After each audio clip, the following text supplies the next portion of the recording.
Hello friends, welcome to my another blog. জানো তো বন্ধুরা, আগে যেমন ষষ্ঠী থেকে পুজো শুরু হতো, কিন্তু এখন মহালয়ার পরের দিন থেকেই কিছু কিছু জায়গায় পুজো শুরু হয়ে যায়। এই যেমন আমাদের বাড়ির সামনে কলেজ গেটে পুজো শুরু হয়ে গেছে। এই যেমন রেস্ট ক্যাম্প কালীবাড়িতে আজ উদ্বোধনী।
श्रद्धारूपेण समस्थिता नमस्तस्मै नमस्तस्मै नमस्तस्मै नमो नमः या देवी सर्वभूतेषु भक्तिरूपेण समस्थिता नमस्तस्मै नमस्तस्मै नमस्तस्मै नमो नमः या देवी सर्वभूतेषु भक्तिरूपेण समस्थिता नमस्तस्मै नमस्तस्मै नमस्तस्मै नमो नमः या देवी सर्वभूतेषु दयारूपेण समस्थिता नमस्तस्मै नमस्तस्मै नमस्तस्मै नमो नमः या देवी सर्वभूतेषु लक्ष्मीरूपेण समस्थिता नमस्तस्मै नमस्तस्मै नमस्तस्मै नमो नमः या देवी सर्वभूतेषु चण्डीरूपेण समस्थिता नमस्तस्मै नमस्तस्मै नमस्तस्मै नमो नमः देवी सुसज्जित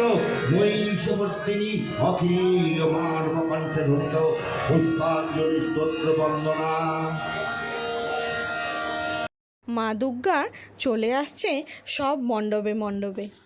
যদিও দুর্গাপূজার শুভেচ্ছা রইল সবাইকে। যদিও অনেক প্যান্ডেলে এখনও মূর্তি আসা বাকি। তা কথা, পুজো শুরু হয়ে গেছে। আমার জন্য তো পুজো শুরু হয়ে গেছে, আপনাদের জন্য কি হয়েছে জানি না। পুজো আসা মানেই আমার জন্য সেই মজার ব্যাপার। বাড়িতে রান্না বান্না বন্ধ। শরীর তো রান্না করতে হয়, শরীর ভালো থাকলেও করতে হবে, না ভালো থাকলেও করতে হবে। এই পুজোর কটা দিন রেহাই দেবো বাবা। তাই কৃষ্ণকে বললাম এখান থেকে একটা বিরিয়ানি নিয়ে নাও, ওই রাত্রের ভুড়ি ভোজটা সেরে ফেললাম। আজকের মতন ব্লগটা আমি এখানেই শেষ করলাম। ভালো লাগলে একটা লাইক করে দেবেন। সবার পুজো ভালো কাটুক।